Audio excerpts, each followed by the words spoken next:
Ito yung luto sa chicken na talaga namang uulit-ulitin mo kapag natikman mo dahil nga sa sobrang sarap nito.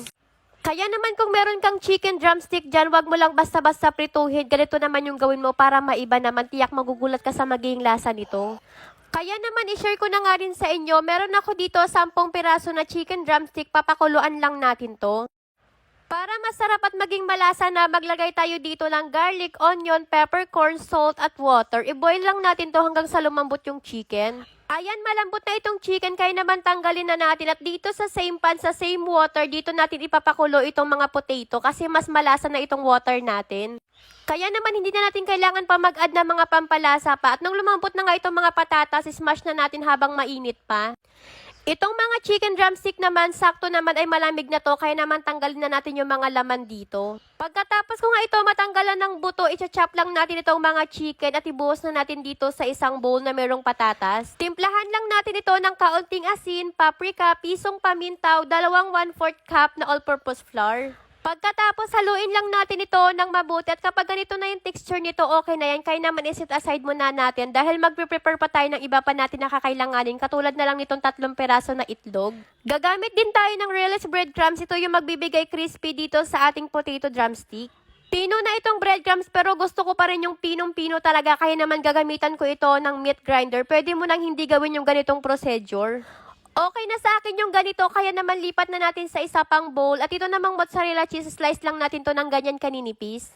Naka-ready na lahat ng gagamitin ko, kaya naman mag-start na tayo. Ilagay natin itong mozzarella cheese sa loob at pagkatapos paikutan lang natin to ng potato chicken. Paikutin lang natin at shape natin ng ganyan at ikot na natin dito sa all-purpose flour, next naman sa itlog at lastly naman dito sa ating breadcrumbs.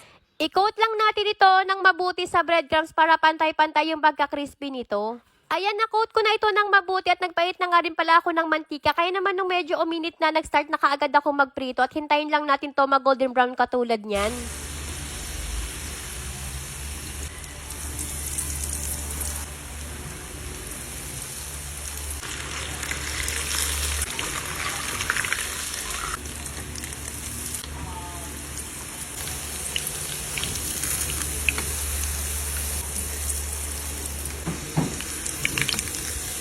Naprito ko na lahat ng mga chicken at feeling ko mas masarap to i-partner sa maanghang na noodles, kaya naman gumawa na nga rin ako. Pinakuluan ko na nga pala itong noodles, kaya naman tinanggal ko na yung tubig at naglagay na ako ng gatas, yung spicy sauce, mozzarella cheese at itong seasoning pa. Ito na ang ating ginawa na chicken potato drumstick. Nakagawa ko ng 2, 4, 6, 7. O diba 7 pieces na gawa ko pero grabe ang lalaki. Nagluto rin ako ng cheesy spicy noodles. Samyang to ganyan. Tayo dito. Ayan. Tikman na natin to. Ayan.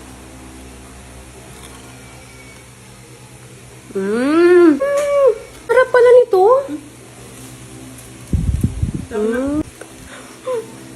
Sobrang sarap.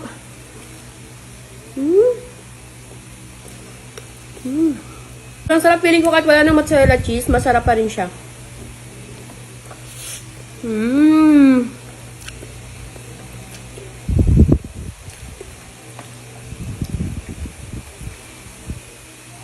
Perfect combination. Kasi feeling ko di siya masarap yung ulam sa kanin.